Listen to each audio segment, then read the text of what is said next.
For years, they have been outsiders in Israeli politics. Often distrusted, usually shunned, never fully accepted.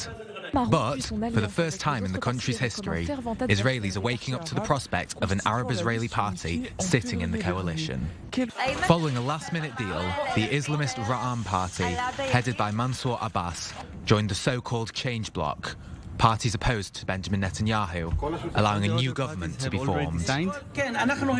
Yes, we agreed that Raam would be the last party to sign the coalition agreement. We saw this come to fruition. All the parties have already signed. This is the first time the 20% Arab-Israeli minority have been officially represented in the government by one of their own parties. The closest they came to date was following the 1992 election, when the extreme left Hadash and the Arab Democratic parties supported the government of Yitzhak Rabin from the outside, but they were never officially part of that coalition. Out of the 8 parties in the pending Bennett-Lapid coalition, Raam is the only party without representation in the cabinet.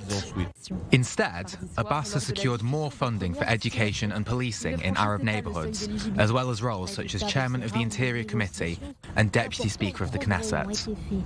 One thing Abbas has reportedly demanded is the end of the Kaminitz law, a law which increases the maximum penalty for building without permits and which disproportionately affects Arab Israelis. This will reportedly be amended within 4 months. However, Abbas has remained silent about the controversial nation-state law, defining Israel as a Jewish state.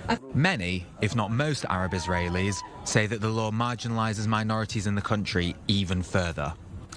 It's still unclear how, or even whether, the new coalition's 8 parties, with very different views, will be able to work in tandem.